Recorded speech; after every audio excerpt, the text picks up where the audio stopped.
ಚಿಕ್ಕೋಡಿ ಲೋಕಸಭಾ ಕ್ಷೇತ್ರದ ಮೊದಲನೆಯ ಗ್ಯಾರಂಟಿ ನಮ್ಮ ಗೃಹ ಜ್ಯೋತಿ 200 ಯೂನಿಟ್ ಮಹಾತ್ಮ ಗಾಂಧೀಜಿಯವರ ಬಾವಿಯಿಂದ ಅಲ್ಲಿ ಪ್ರಾರ್ಥನೆ ಮಾಡಿ ಇಲ್ಲಿ ಚಿಕ್ಕೋಡಿಗೆ ಬಂದು ಲಕ್ಷ್ಮಣ್ ಇದು ಚಿಂಗ್ಲೆ ಅವರ ಅಧ್ಯಕ್ಷತೆಯಲ್ಲಿ ಕಾರ್ಯಕ್ರಮವನ್ನು ನಡೆಸಿ ಈ ಗೃಹ ಜ್ಯೋತಿಗೆ 200 ಯೂನಿಟ್ ಅಂತೇಳಿ ಆವತ್ತು ಮಲ್ಲಿಕಾರ್ಜುನ್ ಖರ್ಗೆ ಅವರ ಅಧ್ಯಕ್ಷತೆಯಲ್ಲಿ ಅವರ ಕೈಲಿ ಉದ್ಘಾಟನೆಯನ್ನು ಇವತ್ತು ನಾವು ಮಾಡಿಸ್ತು.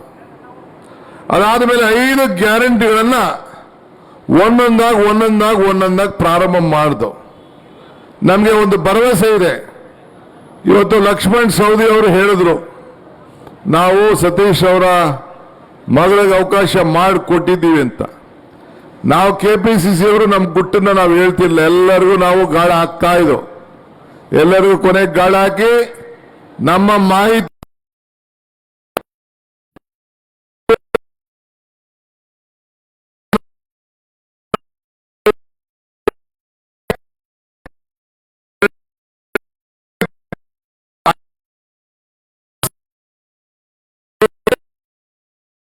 ಪುತ್ರಿ ಇಬ್ಬರನ್ನ ಸೇರಿ ನಾವು ಈ ಬೆಳಗಾವಿಗೆ ನಿಲ್ಲಿಸಿದ್ರೆ 2 ಸೀಟನ್ನ ಗೆದ್ದೇ ಗೆಲ್ತೀವಿ ಅಂತ ಹೇಳಿ ನಮ್ಮ ಎಲ್ಲ ವರದಿಗಳು ಬಂತು.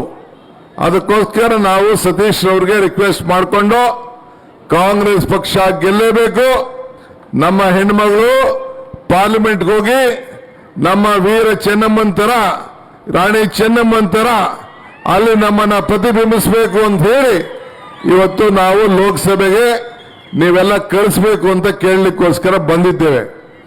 ಆದ್ರಿಂದ ನನಗೆ ವಿಶ್ವಾಸ ಇದೆ, ಒಂದು ಬರ್ಕೊಳ್ಳಿ ನಾನೇನು ಹೇಳ್ತಾ ಇದ್ದೀನಿ ಅಂತ.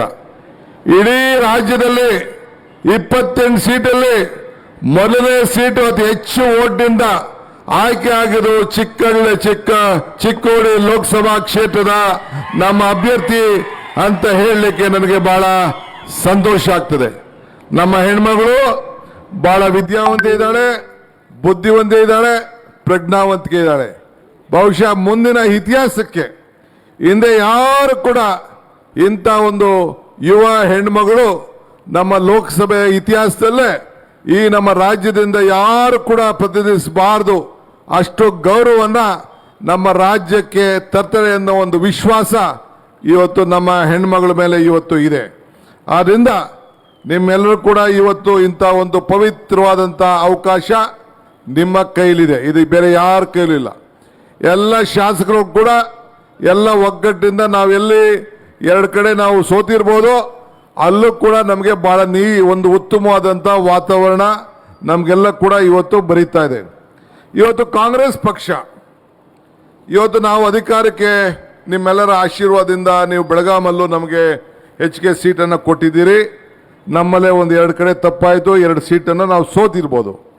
ಆದರೆ ಒಟ್ಟಾರೆ ನಮ್ಮ ಫಲಿತಾಂಶ ಇಡೀ ನಮ್ಮ ಜಿಲ್ಲೆಯಲ್ಲಿ ಒಂದು ಮಟ್ಟಕ್ಕೆ BJPಗಿನ್ನ ಉತ್ತಮ ಮಟ್ಟಕ್ಕೆ ಆಗಿರೋದ್ರಿಂದ 136 ಸೀಟ್ ನಮಗೆ ಬಂತು. 136 ಸೀಟ್ ಬಂದವರಕ್ಕಿಂತ ಮುಂಚಿತವಾಗಿ ನಿಮ್ಮೆಲ್ಲರೂ ಕೂಡ ಬಂದು ನಾವೆಲ್ಲ ಕೇಳಿದ್ದು ನಮ್ಗೆ ಅವಕಾಶ ಮಾಡಿಕೊಡಿ ಅಂಥೇಳಿ. ನಾನು BJP ಅವ್ರಿಗೆ ನೀವೆಲ್ಲ ಕೇಳಬೇಕು, ಆಯ್ತಪ್ಪ ನೀವು ಆಯ್ಕೆ ಆಗಿದ್ದೀರಿ, 2 ಬಾರಿ ಹಿಂದೆ BJP ಅವರು ಕೂಡ ನಿಮ್ಮ ಜಿಲ್ಲೆಯಲ್ಲಿ ಗೆದ್ದಿದ್ರು. ನಿಮ್ಮ ಲೋಕಸಭೆಗೆ ನಿಮ್ಮ ಅಭ್ಯರ್ಥಿಯನ್ನೇ ನಾವು ಆಯ್ಕೆ ಮಾಡಿ ಕಳಿಸಿದ್ದೋ, ನೀವೇನು ಮಾಡಿದ್ರಿ?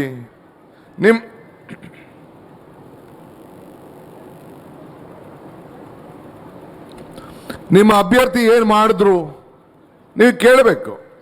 ಆಯಿತು, ಮೋದಿ ಅವರು 300 ಸೀಟ್ಗೂ ಹೆಚ್ಚು ಬಂದರು, BJP ಅವರು ಕೇಂದ್ರದಲ್ಲಿ ಅಧಿಕಾರ ಇತ್ತು. ನಾನು ಕೇಳ್ತಾ ಇದ್ದೇನೆ, ನಿಮ್ಮ ಬದುಕಿನಲ್ಲಿ BJP ಸರ್ಕಾರ ಬಂದ ಮೇಲೆ ನಮ್ಮ ಕಾಂಗ್ರೆಸ್ ಬಿಟ್ಬಿಡಿ, ನಾವು ಕಾಂಗ್ರೆಸ್ ಕೊಟ್ಟಂತ ಕಾರ್ಯಕ್ರಮ ಬಿಡಿ. BJP ಸರ್ಕಾರದಿಂದ ನಿಮ್ಗೇನಾದ್ರು ನಿಮ್ಮ ಬದುಕಿನಲ್ಲಿ ಬದಲಾವಣೆ ತಂತ? ನಿಮ್ಮ ರೈತರಿಗೆ ಆದಾಯ ಡಬಲ್ ಆಯ್ತಾ? ರೈತರಿಗೆ ಏನಾದ್ರು ಆದಾಯ ಡಬಲ್ ಆಯ್ತಾ? ಈಗ ಸೌದಿ ಅವರೇನೋ 15 ಲಕ್ಷ ರೂಪಾಯಿ ಬಗ್ಗೆ ನಿಮ್ಮ ಅಕೌಂಟ್ಗೆ ಮಾತಾಡಿದ್ರು. ಜನ್ಧನ್ ಅಕೌಂಟ್ ಓಪನ್ ಮಾಡಿ ಅವರು ಆಗ ಅಲ್ಲೇ ಇದ್ದು ಜನ್ಧನ್ ಅಕೌಂಟ್ ಕೊಡಿಸ್ತೀನಿ ಅಂತ ಸೌದಿಯವರು ಕೂಡ ಹೇಳ್ತಾ ಇದ್ರು. ಕೊಡ್ಲಿಲ್ಲ ಅಂತೇಳಿ ಈಗ ನಿಮ್ಮ ಹತ್ರಕ್ಕೆ ನಮ್ಮ ಹತ್ರಕ್ಕೆ ಇದು ಸರೋಗ್ಲಿಲ್ಲ, ಈ ಪಾರ್ಟಿ ನುಡಿದಂತೆ ನಡೀಲಿಲ್ಲ ಅಂತೇಳಿ ಇವತ್ತು ನಮಗೆ ಒಂದು ದೊಡ್ಡ ಶಕ್ತಿಯಾಗಿ ಇವತ್ತು ನಮ್ಗೆ ಒಳ್ಳೆ ಸಮಯದಲ್ಲಿ ಒಳ್ಳೆ ಟೈಮು ಗಳಿಗೆ ಫಸ್ಟ್ ಕ್ಲಾಸ್ ಆಗಿ ನೋಡಿ ಇವತ್ತು ನಮ್ಮ ಪಕ್ಷಕ್ಕೆ ಬಂದು ಸೇರಿ ಈಗ ಅವರು ನಮ್ಮ ಪಕ್ಷದ ಹಿರಿಯ ನಾಯಕರಾಗಿದ್ದಾರೆ. ಈಗ ನೀವು ಅವರೆಲ್ಲ ಸೇರಿ ಇವತ್ತು ನಾವು ಮುಂದಕ್ಕೆ ತೆಗೆದುಕೊಂಡು ಹೋಗ್ತಾ ಇದ್ದೀವಿ. ಇವತ್ತು ರೈತರು ಯುವಕರಿಗೆ ಯಾವ್ದು ಬದಲಾವಣೆ ಕಾಣಲಿಲ್ಲ. ನಾವು ಕೊಟ್ಟ ಮಾತು ಯಾವುದು ಕೂಡ ಇವತ್ತು ಉಳಿಸ್ಕೊಳಕ್ ಆಗ್ಲಿಲ್ಲ. ಪ್ರಧಾನಮಂತ್ರಿ ಕೂಡ ಏನ್ ನಮ್ಮ ಮೇಲೆ ಬಹಳ ಹರಿಹಾರಾಯ್ತಾರೆ, ಏನ್ ನಮ್ಮ ಕರ್ನಾಟಕದ ಬಗ್ಗೆ ಜೊತೆಗೆ ನೀವೆಲ್ಲ 136 ಸೀಟ್ ಗೆದ್ದ ಮೇಲೆ ಏನ್ ಗಲ್ಲಿ ಓಡಾಡಿದ್ದೆ ಎಲ್ಲೂ ಕೂಡ ನೀವು ಯಾರು ಕೂಡ ಜಗ್ಲಿಲ್ಲ. ಕೊನೆಗೆ ಅವರು ಸೋಲ್ತೀವಿ ಅಂತ ಗೊತ್ತಾಗ್ಬಿಟ್ಟು ಕರ್ನಾಟಕದಲ್ಲಿ 14 ಸೀಟ್ಗಳನ್ನ ಬದಲಾಯಿಸಿದ್ದಾರೆ. ಎಷ್ಟು? 14 ಸೀಟು. ಈ ಮೋದಿ ಗಾಳಿ ಇತ್ತು ಅಂತಂದ್ರೆ ಸಿಟ್ಟಿಂಗ್ ಮಿನಿಸ್ಟರ್ಗಳಿಗೆ ಯಾಕೆ ನೀವು ಟಿಕೆಟ್ ಕೊಡ್ಲಿಲ್ಲ? ಸಿಟ್ಟಿಂಗ್ ಎಂಪಿಗಳು ಯಾಕೆ ಕೊಡ್ಲಿಲ್ಲ? ಮಾಜಿ ಮುಖ್ಯಮಂತ್ರಿಗಳಿಗೆ ಯಾಕೆ ಕೊಡ್ಲಿಲ್ಲ? ಮಾಜಿ ಮಂತ್ರಿಗಳಿಗೆ ಯಾಕೆ ಕೊಡ್ಲಿಲ್ಲ? ಯಾರು ಕೂಡ ಸೀಟ್ ಕೊಡದೆ ಈಗೆಲ್ಲ ಹೊಸಬ್ರು ಮಖಗಳನ್ನ ತಂದು ಇಟ್ಟಿದ್ದಾರೆ. ಅಂದ್ರೆ ಮೋದಿ ಮಖಕ್ಕೆ ಗೌರವ ಇಲ್ಲ ಅನ್ನೋದನ್ನ ಅವರೇ ಖಾತ್ರಿಯನ್ನ ಮಾಡ್ಕೊಂಡಿದ್ದಾರೆ. ಆಮೇಲೆ ಓಟು ಕ್ಯಾಂಡಿಡೇಟ್ಗಳ ನಮ್ ಕೊಡಿ ಅಂತ ಕೇಳ್ತಾ ಇಲ್ಲ, ಮೋದಿ ಮಖ ನೋಡಿ ಓಟ್ ಕೊಡಿ ಅಂತ ಕೇಳ್ತಾ ಇದ್ದಾರೆ. ಅಂದ್ರೆ ಇಲ್ಲಿ ಕೆಲಸ ಮಾಡೋರು ಯಾರು? ನಿಮ್ಮ ಕ್ಷೇತ್ರದ ಜನಪ್ರತಿನಿಧಿಗಳಾಗಿ ನಿಮಗೆ ಯಾವ ರೀತಿ ಸೇವೆಯನ್ನು ಮಾಡ್ತಾರೆ ಇದು ತಾವು ಗಮನದಲ್ಲಿ ಇಟ್ಕೊಳ್ಬೇಕು. ಆದ್ದರಿಂದ ಬಂಧುಗಳೇ, ನಾನು ಹೇಳೋದಿಷ್ಟೇ, ಇವತ್ತು ನಮ್ಮ 5 ಗ್ಯಾರಂಟಿ ನಿಮ್ಮ ಬದುಕಿನಲ್ಲಿ ಬದಲಾವಣೆ ತಂದಿದೆ. ನಾನು ಮೊದಲನೇ ಹಂತದ ಚುನಾವಣಾ ಪ್ರಚಾರ ನಾವೆಲ್ಲ ಕಡೆ, ನಾನು ಉಡುಪಿಗೆ ಒಂದು ಕಡೆ ಹೋಗೋಕ್ಕಾಗಲಿಲ್ಲ ಅಷ್ಟೇ ಚುನಾವಣಾ ಸಂದರ್ಭದಲ್ಲಿ, ಅಲ್ಲಿಗೆ ಮಂಗಳೂರು, ಅದು ಬಿಟ್ಟರೆ ನಾನು ಎಲ್ಲ ಕಡೆ ಪ್ರವಾಸ ಮಾಡಿ ನೋಡಿದ್ದೇನೆ. ಎಲ್ಲ ಕಡೆ ಹೇಳ್ತಾ ಇದ್ದೀನಿ, ದಳಕ್ಕೆ ಓಟ್ ಹಾಕ್ದವರು, ಬಿಜೆಪಿಗೆ ಓಟ್ ಹಾಕ್ದವರು ಎಲ್ಲ ನನ್ನ ತಾಯಂದಿರು. ಏನ್ರಿ 400 ರೂಪಾಯಿ ಇದ್ದಿದ್ದು 1100 ರೂಪಾಯಿ ಕೊಡ್ತಾ ಇದ್ದೀವಿ ಗ್ಯಾಸ್ಗೆ. ನಮ್ಮ ಮನೆಯವರು ಸ್ಕೂಟ್ರು ತೆಗೆದುಕೊಂಡು ಹೋಗ್ಬೇಕಾದ್ರೆ, ಟ್ರ್ಯಾಕ್ಟರ್ ತೆಗೆದುಕೊಂಡು ಹೋಗ್ಬೇಕಾದ್ರೆ 60 ರೂಪಾಯಿ ಇದ್ದಿದ್ದು 100 ರೂಪಾಯಿ ಕೊಡ್ತಾ ಇದ್ದಾರೆ. ನಮ್ಮ ಬದುಕಿಗೆ ಕಷ್ಟ ಆಯ್ತಿತ್ತು. ಬೆಳೆ ಬೆಲೆ, ಎಣ್ಣೆ ಬೆಲೆ, ಎಣ್ಣೆ ಅಂದ್ರೆ ನಿಮ್ಮ ಎಣ್ಣೆ ಅಲ್ಲ, ಹೆಣ್ಮಕ್ಳದು ಅಡುಗೆ ಎಣ್ಣೆ ಬೆಲೆ, ಎಲ್ಲ ಪದಾರ್ಥಗಳು ಮನೆಯಲ್ಲಿ ಆಗುವಂಥ ಪದಾರ್ಥಗಳು, ಉಪ್ಪಿಂದ ಹಿಡಿದು ಸೋಪಿಂದ ಹಿಡಿದು ಎಲ್ಲ ಪದಾರ್ಥಗಳು ಜಾಸ್ತಿ ಆಗಿದೆ. ಸಿದ್ದರಾಮಯ್ಯ ಸರ್ಕಾರ, ಡಿ ಕೆ ಶಿವಕುಮಾರ್, ಜಾರಕಿಹೊಳಿ ಅವರು ಮೊದಲನೇ ದಿನನೇ ಹೋಗಿ ಕ್ಯಾಬಿನೆಟ್ ನಲ್ಲಿ ಗ್ಯಾರಂಟಿಗೆ ಸೈನ್ ಹಾಕಿ 3-4 ತಿಂಗಳಲ್ಲಿ ಎಲ್ಲ ಗ್ಯಾರಂಟಿಗಳನ್ನ ಇವನು ಅನುಷ್ಠಾನಕ್ಕೆ ತಂದು ನಮ್ಮ ಅಕೌಂಟ್ಗೆ 2000 ಹಾಕಿದ್ರು. ಮೊದಲನೇ ತಿಂಗಳಿಂದ ಕರೆಂಟ್ 0 ಬಿಲ್ ಬಂತು. ಏನು ಚಿಕ್ಕೋಡಿಯಲ್ಲಿ ಅನೌನ್ಸ್ಮೆಂಟ್ ಮಾಡಿದ್ರು ಗೃಹ ಜ್ಯೋತಿ, ಆ ಜ್ಯೋತಿ ಎಲ್ಲ 0 ಬಿಲ್. ನಿಜಾನ ಸುಳ್ಳ? ಕೈ ಎತ್ತಿ ಯಾರಿಗೆ ಫ್ರೀಯಾಗಿ ಕರೆಂಟ್ ಬರ್ತಾ ಇದೆ ಅಂತ, ಈ ಕಡೆ ಕೈ ಎತ್ತಿ. ಸದ್ಯ ನಿಮ್ಮ ಆಮೇಲೆ ಹೆಣ್ಮಕ್ಳು 2000, ನಿನ್ಗಲ್ಲ ಕಣೆ, ನಿಮ್ಮ ಮನೆಯವ್ರಿಗೆ ಕೈ ಎತ್ತಿ, ನಿಮ್ಮ ಮನೆಯವ್ರಿಗೆ ಯಾರು 2000 ಬರ್ತಾ ಇದೆ ಅಂತ. ಈ ಕಡೆ ರವಾ ಹೆಣ್ಮಕ್ಳು ಕರೆಕ್ಟ್ ಆಗಿದ್ದಾರೆ. ಯಾಕೆ ಹೆಣ್ಮಕ್ಳ ಮೇಲೆ ನಂಬಿಕೆ ಅಂದ್ರೆ, ನಿಮ್ಮ ಅಕೌಂಟ್ಗೆ ಏನಾದ್ರು ಹೋಯ್ತು ಅಂದ್ರೆ ಬೇರೆ ಕಡೆ ಹೊಂಟೋಯ್ತೀರಿ ನೀವು ಅಂತ ಅಂದ್ಬಿಟ್ಟು. ನಮ್ಗೆ ಹೆಣ್ಮಕ್ಳ ಮೇಲೆ ನಂಬಿಕೆ ನಮ್ಗೆ ಜಾಸ್ತಿ. ನಮ್ಮ ತಾಯಂದಿರು ಹೆಣ್ಣು ಕುಟುಂಬದ ಕಣ್ಣು, ಅವರು ಸಂಸಾರ ಸಾಕ್ತಾರೆ, ಕಷ್ಟ ನಿಭಾಯಿಸ್ತಾರೆ. ಈಗ ನೀವೇನೋ ಕರೆಂಟ್ ಬಿಲ್ ಕಟ್ತಾ ಇದ್ರೆ ಅದು ಕಟ್ಟಂಗಿಲ್ಲ. 10 kg ಅಕೌಂಟು ನಿಮ್ಮ ಅಕೌಂಟ್ಗೆ ಬರ್ತಾ ಇದೆ ನೇರವಾಗಿ. 5 kg ಅಕ್ಕಿ ಬರ್ತಾ ಇದೆ, 5 kg ದುಡ್ಡು. ಆ ಸೆಂಟ್ರಲ್ ಅವರು ಅಕ್ಕಿ ಕೊಟ್ಟಿದ್ರೆ ಅದನ್ನು ಕೊಟ್ಬಿಡ್ತಿದ್ದೋ. ಅದು ಬೇಡ ಅಂತೇಳಿ ಕೊನೆಗೆ ಜೋಳನೋ ಬೇರೆ ಏನಾದ್ರು ತಗೊಳ್ಳಿ ಅಂತ ಅಂದ್ಬಿಟ್ಟು 370 ರೂಪಾಯಿ, 350 ರೂಪಾಯಿ ಅಷ್ಟೋ, 170 ರೂಪಾಯಿ ಒಬ್ಬಂಗೆ ಲೆಕ್ಕ ಹಾಕ್ಬಿಟ್ಟು 3 ಜನ ಇಲ್ಲಿ 4 ಜನ ಇಲ್ಲಿ 500 ಚಿಲ್ಲರೆ ಇಲ್ಲಿ ನಿಮ್ಮ ಅಕೌಂಟ್ಗೆಲ್ಲ ಹಾಕ್ತಾ ಇದ್ದೀವಿ. ಅದಾದಮೇಲೆ ಬಸ್ ಅಂತೂ ನನ್ನ ತಾಯಂದಿರು ಬೆಂಗಳೂರು ಬರೋರು ಕೇಳ್ತೀರಾ, ಅಲ್ಲಿ ಇದಕ್ಕೆ ಧಾರವಾಡಗೆ ಹೋಗೋರು ಕೇಳ್ತೀರಾ, ಎಲ್ಲಮ್ಮನ ದೇವಸ್ಥಾನಕ್ಕೆ ಹೋಗೋಕೆ ಕೇಳ್ತೀರಾ, ಮೈಸೂರಿಗೆ ಧರ್ಮಸ್ಥಳಕ್ಕೆ ಎಲ್ಲೇ ಹೋಗ್ಲಿ ಅಮ್ಮ ತಾಯಂದಿರು ಎಲ್ಲರೂ ಫ್ರೀಯಾಗಿ ಓಡ್ತಾ ಇರ್ತಾನೆ. ಹೋಗ್ಬೇಕಾದ್ರೆ ಮನೆಯವರು ಯಜಮಾನರು ಕರ್ಕೊಂಡು ಹೋಗಿ, ನೀವೊಬ್ಬರೇ ಹೋಗ್ಬಿಡಿ. ಆಮೇಲೆ ಏನ್ರಪ್ಪ ಅವ್ರನ್ನೂ ಕರ್ಕೊಂಡೋಗಿ ಎಲ್ಲ ಎಲ್ಲೆಲ್ಲಿ ಮಕ್ಳು ಮನೆಗೆ ಹೋಗ್ಬೇಕು, ಬೀಗ್ರ ಮನೆಗೆ ಹೋಗ್ಬೇಕು, ನೆಂಟ್ರ ಮನೆಗೆ ಹೋಗ್ಬೇಕು, ಎಲ್ಲ ಕಡೆ ದಿನಕ್ಕೆ 60 ಲಕ್ಷ ಮಹಿಳೆಯರು ಓಡಾಡ್ತಾ ಇದ್ದಾರೆ. 60 ಲಕ್ಷ ಮಹಿಳೆಯರು ಅಂದ್ರೆ 10% ಮಹಿಳೆಯರು ತಾಯಂದಿರು ಎಲ್ಲ ಫ್ರೀ ಬಸ್ಸಲ್ಲಿ ಓಡಾಡ್ತಾ ಇದ್ದಾರೆ. ಕೆಲ್ಸಕ್ಕೆ ಹೋಗ್ತಾ ಇರೋರು ಸರಾಸರಿ ಬಸ್ ಚಾರ್ಜ್ ತಿಂಗಳಿಗೆ 2000 ಉಳಿತದೆ. 2,000 3,000 ಏನು ಬೆಂಗಳೂರು ಬರೋರ್ಗಂತೂ ಆನಂದನೂ ಆನಂದ. 3 ಸತಿ ಬರೋಂಗಾಗವ್ರೆ. ಮಕ್ಕಳು ಸ್ಕೂಲ್ಗೆ ಓದ್ತಾ ಇದ್ದಾರಲ್ಲ, ಕೆಲಸಕ್ಕೆ ಹೋಗ್ತಾ ಇದ್ದಾರಲ್ಲ, ಎಲ್ಲ ನೋಡಿಕೊಂಡು ಅಲ್ಲಿಂದ ಬೆಂಗಳೂರಿಗೆ ಬರೋರು, ಊರಿಗೆ ಬರೋರು ಕೂಡ ಫ್ರೀಯಾಗಿ ರಾತ್ರಿ ಹೊತ್ತು ಬಸ್ ಹತ್ಬಿಟ್ಟು ಬೆಳಗ್ಗೆ ಬಂದು ಇಳಿತಾ ಇದ್ದಾರೆ. ಇಂಥದ್ದು ಯಾವ್ದಾದ್ರು ಈ ಪಕ್ಕದ ಮಹಾರಾಷ್ಟ್ರಲ್ಲಿ ಇದೆಯೇನ್ರಮ್ಮ? ಇದೆಯೇನ್ರಿ ಪಕ್ಕದ ಮಹಾರಾಷ್ಟ್ರಲ್ಲಿ ಇಂಥ ಯೋಜನೆ? 2,000 ರೂಪಾಯಿ ಕೊಡ್ತಾ ಇದ್ದೀರನ್ರಿ, ಫ್ರೀಯಾಗಿ ಕರೆಂಟ್ ಕೊಡ್ತಾ ಇದ್ದಾರನ್ರಿ. ಅಲ್ಲಿ BJP ಗೌರ್ಮೆಂಟ್ ಇದೆ, ಅಂಗಡಿ ಗೌರ್ಮೆಂಟು, ಅದು ಯಾವುದೋ ಗೌರ್ಮೆಂಟ್, ಅದು ಜಾಯಿಂಟ್ ಗೌರ್ಮೆಂಟು. ಏನೋ ಮಾಡ್ತಾ ಇದ್ದಾರೆ ಅಲ್ಲಿ? ಏನೂ ಇಲ್ಲ. ಇದು ಇಡೀ ದೇಶದಲ್ಲಿಲ್ಲ, ಕರ್ನಾಟಕ ರಾಜ್ಯದಲ್ಲಿ ಮಾತ್ರ ಇಂಥ ಸರ್ಕಾರ. ಇದನ್ನು ನೋಡಿ ಮೋದಿಯವರು ಹೇಳಿದ್ರು ನಮ್ಮ ದೇಶ ರಾಜ್ಯ ದಿವಾಳಿ ಆಗೋಯ್ತದೆ. ಈಗ ಅವರು ನೋಡ್ಬಿಟ್ಟು ಈಗ ಮೋದಿ ಈಗ ಕಾಂಗ್ರೆಸ್ ಗ್ಯಾರಂಟಿ ಅಂದ ತಕ್ಷಣ ಈಗ BJP ಗ್ಯಾರಂಟಿ ಬಿಟ್ಬಿಟ್ರು. ಈಗ ಮೋದಿ ಗ್ಯಾರಂಟಿ ಅಂತ ನಮ್ಮನ್ನ ಕಾಪಿ ಮಾಡ್ಕೊಬಿಟ್ಟು ನಮ್ದು ಕಾಂಗ್ರೆಸ್ ತೆಗೆದಾಕ್ಬಿಟ್ಟು ಈಗ ಮೋದಿ ಅಂತ ಹಾಕ್ಬಿಟ್ಟು Modi guarantee Modi guarantee Modi guarantee ಅಂತ ಹೇಳ್ತಾರೆ. ಏನ್ ಮೋದಿ ಗ್ಯಾರಂಟಿ? ಬರೀ ಪುಟ್ಟಿ, ಬೇವಿನ ಸೊಪ್ಪು, ನಂದೆ ಬೆಳಗೋ ಪೂಜಾರೆ, ಖಾಲಿ ಟ್ರಂಕು. ಒಬ್ಬಂಗೆ 10 ರೂಪಾಯಿ ಇಲ್ಲ, ಒಬ್ಬಂಗೆ 10 ರೂಪಾಯಿ ಇಲ್ಲ. ಈಗ ನೋಡಿ ಬರಗಾಲ ಬಂತು, ನಾವೆಲ್ಲ ಬಡ್ದಾಡ್ತಾ ಇರ್ತೀವಿ. 6 ತಿಂಗಳಾಯ್ತು ಅರ್ಜಿ ಕೊಟ್ಟು, ಕೊನೆಗೆ ಏನಿಲ್ಲ. ಕೊನೆಗೆ ಸಿದ್ದರಾಮಯ್ಯನವರು ಕೋರ್ಟ್ಗೆ ಹಾಕ್ಬಿಡುವಣ ಕಣೆ ಅಂತ ಅಂದ್ಬಿಟ್ಟು ಕೋರ್ಟ್ಗೆ ಹಾಕ್ಬಿಟ್ರು.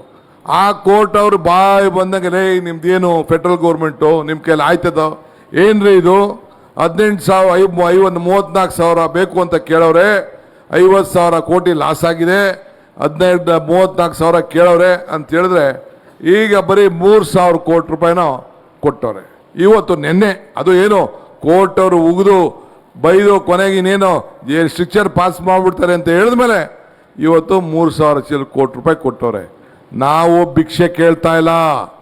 ನಮ್ಮ ತೆರಿಗೆ ನಮ್ಮ ಹಕ್ಕು, ನಮ್ಮ ಅನುದಾನ ನಮ್ಮ ಹಕ್ಕು, ನಮ್ಮ ಸ್ವಾಭಿಮಾನ ನಮ್ಮ ಹಕ್ಕು. ನಿಮ್ಮ ಶಕ್ತಿ, ನೀವು ಎಲ್ಲದರಲ್ಲೂ ತೆರಿಗೆ ಕೊಡ್ತಾ ಇದ್ದೀರಿ, ನೀವು ದುಡಿತಾ ಇದ್ದೀರಿ. ನೀವು ರೈತರ ಮಕ್ಕಳು, ರೈತರಿಗೆ ಸಂಬಳ ಇಲ್ಲ, ರೈತರಿಗೆ ಪೆನ್ಷನ್ ಇಲ್ಲ, ರೈತಂಗೆ ಪ್ರಮೋಷನ್ ಇಲ್ಲ, ರೈತಂಗೆ ಲಂಚ ಇಲ್ಲ, ಈ ರೈತಂಗೆ ರಿಟೈರ್ಮೆಂಟ್ ಇಲ್ಲ. ನೀವೆಲ್ಲ ದುಡಿತಾ ಇದ್ದೀರಿ, ಅನ್ನದಾತನ ಮಕ್ಕಳು. ನಿಮಗೆ ನಾವು ಸಹಾಯ ಮಾಡಬೇಕು, ಯಾವುದೇ ಸರ್ಕಾರ ಆಗಲಿ. ಇವತ್ತು ಅವರು ಮಾಡ್ತಾ ಇಲ್ಲ, ಅದಕ್ಕೆ ಹೋರಾಟ ಮಾಡ್ತಾರೆ. ಇಲ್ಲಿ ಬರೋಕ್ಕಿಂತ ಮುಂಚಿತವಾಗಿ ಯಾಕೆ ಲೇಟ್ ಆಯಿತು ಅಂದರೆ ನಿನ್ನೆ ಕೋರ್ಟಲ್ಲಿ ಉಗಿದು 3,000 ಚಿಲ್ಲರೆ ಕೋಟಿ ಕೊಟ್ಟವ್ರೆ. ಅದಕ್ಕೊಂದು ಕಾಗದ ಬಂದಿದೆ, ಇನ್ನಾಗ ಬರಲಿಲ್ಲ ದುಡ್ಡು, ಕಾಗದ ಕೊಡ್ತೀವಿ ಅಂತ ಬಂದವ್ರೆ. ಅದಕ್ಕೆ ನಾವು ಈಗ ಗಾಂಧಿ ಸ್ಟ್ಯಾಚ್ಯೂ ಮುಂದೆ ಹೋಗಿ ವಿಧಾನಸೌಧದಲ್ಲಿ ನಾನು ಬೆಳಗಾಮಲ್ಲೇ ಮಾಡುವ ಅಂತ ಹೇಳಿದೆ ನಮ್ಮ ಲೀಡರ್ಗಳಿಗೆ. ಹೆಂಗಿರೋ ಬೆಳಗಾಂಗೆ ಹೋಗ್ತಾ ಇದ್ದೀವಿ, ಇಲ್ಲಿಗೆ ಹೋಗಿ ಅಲ್ಲಿ ಪ್ರತಿಭಟನೆ ಮಾಡುವ ಅಂತ ಹೇಳಿದೆ. ಆಮೇಲೆ ಹೇಳಿದ್ರು ಬೇಡ ಬೆಂಗಳೂರಲ್ಲಿ ಅಂತೇಳಿ. ಈಗ ನಾನು, ಮುಖ್ಯಮಂತ್ರಿಗಳು, ನಮ್ಮ ಬೈರತಿ ಸುರೇಶು, ನಾವೆಲ್ಲ ಅಲ್ಲೆಲ್ಲ ಎಲ್ಲ ಮಂತ್ರಿಗಳೆಲ್ಲ ಹೋಗಿ ಅಲ್ಲಿ ಪ್ರತಿಭಟನೆ ಮಾಡಿಬಿಟ್ಟು ಇಲ್ಲಿಗೆ ಬಂದು ನಿಮ್ಮ ಹತ್ರ ಮಾತಾಡ್ತಾ ಇದ್ವಿ. ನಮಗೆ ನಂಬಿಕೆ ಇದೆ ನಮ್ಮ ಬೆಳಗಾವಿ ಮತ್ತು ಉತ್ತರ ಕರ್ನಾಟಕದ ಮಹಾಜನತೆ. ನಾನು ಸಿದ್ದರಾಮಯ್ಯನವರು ಮೊನ್ನೆ ಮಾತಾಡ್ತಿದ್ದು, ಕಲ್ಯಾಣ ಕರ್ನಾಟಕದಲ್ಲಿ 5 ಸೀಟ್ ಇದೆ, 5 ಸೀಟು ಗೆಲ್ತೀವಿ. ಇಲ್ಲೂ ಕೂಡ ಉತ್ತರ ಕರ್ನಾಟಕದಲ್ಲಿ ನೀವು ಬೇಕಾದ್ರೆ ಬರ್ಕೊಳ್ಳಿ, ಜಗದೀಶ್ ಶೆಟ್ಟರು ಸೋಲ್ತಾರೆ, ಬೊಮ್ಮಾಯಿಯು ಸೋಲ್ತಾರೆ, ಧಾರವಾಡಲ್ಲೂ ಸೋಲ್ತಾರೆ. ನೀವ್2 ಸೀಟು ಗೆಲ್ತೀರಿ, ನೀವೇನ್ ತಲೆ ಕೆಡ್ಸ್ಕೊಳಕ್ ಹೋಗ್ಬೇಡಿ. ಇನ್ನು ಬಾಗಲಕೋಟೆದು ಬಿಜಾಪುರ ಅಂತೂ ಆಲೆ ಕಟ್ಟಿಟ್ಟು ಬುತ್ತಿ, 2 ಕೂಡ. ಉತ್ತರ ಕರ್ನಾಟಕದಲ್ಲಿ ದಕ್ಷಿಣ ಕರ್ನಾಟಕಕ್ಕಿಂತ ಉತ್ತಮವಾಗಿ 14 ಸೀಟಲ್ಲಿ 10 ಸೀಟ್ಕಿನ್ನ ಹೆಚ್ಚಿಗೆ ಸೀಟು ಖಂಡಿತ ಬಂದೇ ಬರ್ತದೆ. ಆ ವಿಶ್ವಾಸ ತಮಗೆ ಇರಲಿ. ಆದ್ರಿಂದ ಇವತ್ತು ನಿಮಗೆ ಒಂದು ಒಳ್ಳೆಯ ಅವಕಾಶ. ಈಗ ಇನ್ನೊಂದು ಪ್ರಜಾಪ್ರಭುತ್ವದ ವ್ಯವಸ್ಥೆಯಲ್ಲಿ ನಾವೆಲ್ಲ ಕೆಲಸ ಮಾಡ್ತಾ ಇದ್ದೇವೆ. ನಾವೆಲ್ಲ ಪ್ರಜಾಪ್ರಭುತ್ವ ಉಳಿಸ್ಬೇಕು ಅಂತ, ನಮ್ಮ ಅಂಬೇಡ್ಕರ್ ಅವರ ಸಂವಿಧಾನ ಉಳಿಸ್ಬೇಕು, ಜಾತ್ಯತೀತ ತತ್ವ ಉಳಿಸಲೇಬೇಕು ಅಂತೇಳಿ ಇವತ್ತು ಇಡೀ ದೇಶದ ಜನ, ಈಗ ಪ್ರೈಮ್ ಮಿನಿಸ್ಟ್ರು ನಮ್ಮ ಹೆಣ್ಮಕ್ಳು ಮಾಂಗಲ್ಯದ ಬಗ್ಗೆ ಮಾತಾಡ್ತಾ ಇದ್ದಾರೆ. ಹೆಣ್ಮಕ್ಳು ಮಾಂಗಲ್ಯ ನಾವು ಕಿತ್ಕೊಂಡು ಬೇರೆಯವ್ರಿಗೆ ಕೊಟ್ಬಿಡ್ತೀವಿ ಅಂತ. ಅದಕ್ಕೆ ನಮ್ಮ ಪ್ರಿಯಾಂಕಾ ಗಾಂಧಿ ಅವರು ಏನು ಹೇಳಿದ್ದಾರೆ ಅಂದರೆ, ಬೆಂಗಳೂರಿಗೆ ಬಂದಿದ್ರು, ಅವ್ರು ಹೇಳಿದ್ರು ನೋಡಿ, ದೇಶದ ಐಕ್ಯತೆ, ಸಮಗ್ರತೆ, ಶಾಂತಿಗೆ ನಮ್ಮ ಕುಟುಂಬ ಪ್ರಾಣ ತ್ಯಾಗ ಮಾಡಿದ್ದಾರೆ. ಇಂದಿರಾ ಗಾಂಧಿಯವರು ಈ ದೇಶಕ್ಕೋಸ್ಕರ ತ್ಯಾಗ ಮಾಡಿದ್ರು. ಸೋನಿಯಾ ಗಾಂಧಿಯವರು ತನ್ನ ಮಾಂಗಲ್ಯವನ್ನು ಈ ದೇಶಕ್ಕೋಸ್ಕರ, ರಾಜೀವ್ ಗಾಂಧಿಯವರು ಈ ದೇಶದ ಐಕ್ಯತೆಗೋಸ್ಕರ ಪ್ರಾಣ ಹೋಯಿತು. ಆ ಪ್ರಾಣ ತ್ಯಾಗವನ್ನು, ಮಾಂಗಲ್ಯ ತ್ಯಾಗವನ್ನು ಇವತ್ತು ನಮ್ಮ ದೇಶಕ್ಕೆ ನನ್ನ ತಾಯಿ ಕೊಟ್ಟರು ಅಂತ. ಇವತ್ತು ಸಂಸ್ಕೃತ ಇಲ್ಲ, ಸಂಸ್ಕೃತಿನೇ ಇಲ್ಲ ಈ ದೇಶದ ಪ್ರಧಾನಮಂತ್ರಿಗಳಿಗೆ. ಇವತ್ತು ನಾವು ಯಾವುದಾದ್ರು ಹೆಣ್ಣು ಮಕ್ಕಳ ವಿಚಾರದಲ್ಲಿ, ಅವ್ರ ಆಸ್ತಿ ವಿಚಾರದಲ್ಲಿ, ರಾಜೀವ್ ಗಾಂಧಿಯವರೇ ಆ ಕಾಲದಲ್ಲಿ ಹೇಳಿದ್ರು, ಯಾರು ಕೂಡ ಅವರವರ ಆಸ್ತಿ ಅವರ ಬದುಕಿನಲ್ಲಿ ಅವರು ಇಟ್ಕೊಂಡಿರಬೇಕು, ನಾವು ಟ್ಯಾಕ್ಸ್ ಕೂಡ ಹಾಕಬಾರ್ದು ಅಂತೇಳಿ. ಇವತ್ತು ಜಾತಿ ಮೇಲೆ, ಧರ್ಮದ ಮೇಲೆ ಇವತ್ತು ರಿಸರ್ವೇಶನ್ ಬಗ್ಗೆ ಎಲ್ಲ ಮಾಡ್ತೀವಿ. ನಮ್ಮ ಕರ್ನಾಟಕದಲ್ಲಿ ನಾವು ಮೊದಲಿಂದ ಕೂಡ ಸಾಮಾಜಿಕ ನ್ಯಾಯಕ್ಕೆ ನಾವು ಬದ್ಧತೆಯನ್ನು ಇಟ್ಕೊಂಡು ನಾವು ಬಂದಿರೋರು. ಇವತ್ತು ಎಲ್ಲ ಜಾತಿ ಎಲ್ಲ ಧರ್ಮಕ್ಕೂ ಕೂಡ ಸಮಾನತೆ. ಈಗ ಪರಿಶ್ ಜಾತಿ ಪರಿಶ್ ಪಂಗಡಕ್ಕೆ ಈಗ ನಮ್ಮ ರಾಜ್ಯದಲ್ಲಿ ನಾವು ಕಾನೂನನ್ನು ಬೆಳಗಾಂ ಸೆಷನಲ್ಲಿ ತೆಗೆದುಕೊಂಡು ಬಂದು, ಈಗ ಸಿದ್ದರಾಮಯ್ಯನವರು ಮುಖ್ಯಮಂತ್ರಿ ಆಗಿದ್ದಾಗ, ಆಂಜನೇಯ ಮಂತ್ರಿ ಆಗಿದ್ದಾಗ ತಾದಂದು ಇಡೀ ದೇಶದಲ್ಲಿ ಅಂತ ಕಾನೂನು ತೆಗೆದುಕೊಂಡು ಬಂದ್ರಿ.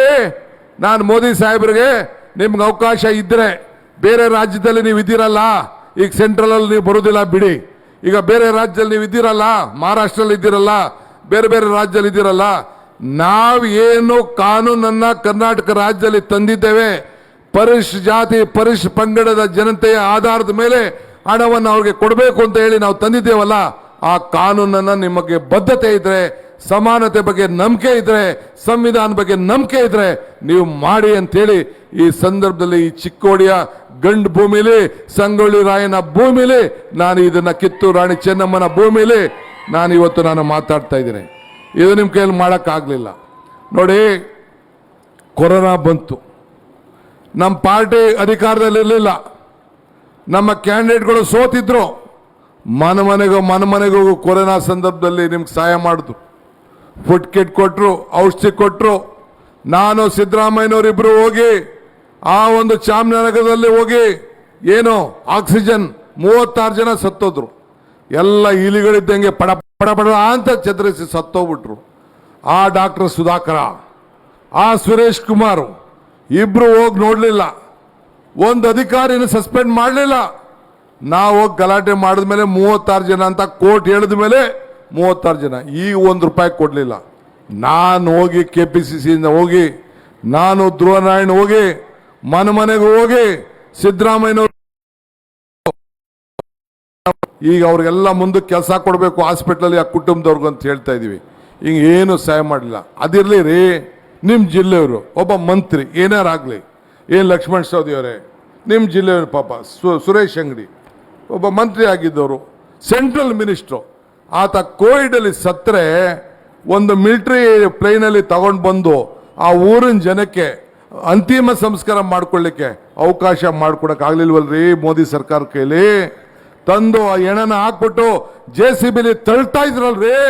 ಇದೇನೇ ಭಾರತೀಯ ರಾಷ್ಟ್ರೀಯ ಏನು BJPದು ಇದು ಸಂಸ್ಕಾರ, BJP ಗೌರ್ಮೆಂಟ್ದು ಸಂಸ್ಕಾರನ ಇದು? ಒಂದು MP ಒಬ್ಬ ಸೆಂಟ್ರಲ್ ಮಿನಿಸ್ಟರ್ನ ಆ ಹೆಣನ ಅಂತಿಮ ಸಂಸ್ಕಾರಕ್ಕೆ ಆ ಮಕ್ಕಳಿಗೆ ಕೊಡಲಿಲ್ಲ, ಆ ಕುಟುಂಬ ಕೊಡಲಿಲ್ಲ, ಆ ಮತದಾರರು ಕೊಡಲಿಲ್ಲ, ಆ ಜಿಲ್ಲೆಯವ್ರು ಕೊಡಲಿಲ್ಲ ಅಂತ ಅಂದಮೇಲೆ ಇನ್ನೇನ್ರಿ ಧರ್ಮ? ಏನು ನ್ಯಾಯ? ಧರ್ಮದ ಬಗ್ಗೆ ಮಾತಾಡಿದ್ರು, ಕೊನೆಗೆ ಏನು ಉಡಬೇಕೋ ಸಾಯ್ಬೇಕೋ ಅನ್ನೋದು ತೀರ್ಮಾನ ಮಾಡಿದ ಏನು ಧರ್ಮ ಎಲ್ಲಿ ಕಾಪಾಡ್ತಾ ಇದ್ದಾರೆ? ಧರ್ಮೋ ರಕ್ಷತಿ ರಕ್ಷಿತ ಅಂತೀವಿ ನಾವು. ಧರ್ಮ ಎಲ್ಲಿ ಕಾಪಾಡ್ತದೆ, ಧರ್ಮನ ಎಲ್ಲಿ ರಕ್ಷಣೆ ಮಾಡ್ತೀವಿ ಅಲ್ಲಿ ರಕ್ಷಣೆ ಆಗ್ತದೆ ಅಂತೇಳಿ ಇವತ್ತು ಯಾವುದು ಕೂಡ ಇವತ್ತು ನಿಮ್ಮ ಪಾಲಿಗಿಲ್ಲ. ನಾನು ಹೇಳ್ತಾ ಇದ್ದೀನಿ, 2 MP ಇದ್ರೇನಪ್ಪ, ಇವತ್ತು ಜಗದೀಶ್ ಶೆಟ್ಟರ್ನ ಅಲ್ಲಿ ಕರ್ಕೊಂಡು ಬಂದವ್ರೆ, ನಮ್ಮ ಹತ್ರ ಬಂದರು, ಸೋತರು, ನಾವು ಗೌರವ ಕೊಟ್ಟು ಈಗ ಅಲ್ಲಿಂದ ಬಂದು ಇಲ್ಲಿಗೆ ಕೊಟ್ಟವ್ರೆ. ಅವ್ರ ಅಂಗಡಿ ಸೀಟ್ನ ತೆಗೆದುಕೊಂಡು ಬೀಗರ ಸೀಟ್ನ ನಿಂತವ್ರೆ, ಇಲ್ಲೂ ನಿಂತವ್ರೆ. ಏನಾದ್ರು ನಿಮ್ಗೊಂದು ಚೂರು ಅನುಕೂಲ ಆಗಿದ್ರೆ ನೀವು ಹೇಳ್ದಂಗೆ ನಾವು ಕೇಳಲಿಕ್ಕೆ ನಾವು ತಯಾರಿದ್ದೀವಿ. ಒಂದು ಭರವಸೆ ಇರಲಿ, 2 ಮಂತ್ರಿಗಳ ಮಕ್ಕಳು ಪಕ್ಷದಲ್ಲಿ ದುಡಿತಾ ಇದ್ದಾರೆ. ನಾವು ಎಲ್ಲ ಕೂಡ ಇಲ್ಲಿ ಏನು ನಾವು ವೇದಿಕೆಯಲ್ಲಿದ್ದೀವಿ, ಎಲ್ಲ ನಮ್ಮ ಅಭ್ಯರ್ಥಿಗಳ ಪರವಾಗಿದ್ದೇವೆ. ಎಲ್ಲ ವರ್ಗದ ಜನ ಇವತ್ತು ಅವ್ರ ಪರ ನಿಂತ್ಕೊಳ್ಬೇಕು. ಈಗ ಕೇಂದ್ರದಲ್ಲೂ ಕೂಡ ಈಗ ನಾವು ಕಾರ್ಯಕ್ರಮ ತಂದಿದ್ದೀವಿ. ಏನು, ಗೃಹಲಕ್ಷ್ಮಿ ಆಯಿತು ನಮ್ಮದು, ಗೃಹಜ್ಯೋತಿ ಆಯಿತು, ಅನ್ನಭಾಗ್ಯ ಆಯಿತು, ಶಕ್ತಿ ಯೋಜನೆ ಹೆಣ್ಮಕ್ಳಿಗೆ ಬಸ್ಸಲ್ಲಿ ಆಯಿತು, ಆಯಿತು. ಇವೆಲ್ಲ 5 ಕಾರ್ಯಕ್ರಮ. ನಾನು ಎಲೆಕ್ಷನ್ ಮುಂಚಿತವಾಗಿ ಒಂದು ಬಂದು ಹೇಳಿದ್ದೆ, ಕಮಲ ಕೆರೆಯಲ್ಲಿದ್ದರೆ ಚಂದ, ತೆನೆ ಹೊಲದಲ್ಲಿದ್ದರೆ ಚಂದ, ಈ ದಾನ ಧರ್ಮ ಮಾಡುವ ಕೈ ಅಧಿಕಾರದಲ್ಲಿದ್ದರೆ ಮಾತ್ರ ಚಂದ ಅಂತ ಹೇಳಿದ್ದೆ. ಈ ಅಧಿಕಾರ ದಾನ ಧರ್ಮ ಮಾಡುವ ಕೈ ಅಧಿಕಾರದಲ್ಲಿ ಇದ್ದದಕ್ಕೇನಾಯ್ತು? ಒಂದೇ ಗಂಟೆಲಿ ಸಿದ್ದರಾಮಯ್ಯನವರ ಸಿಗ್ನೇಚರು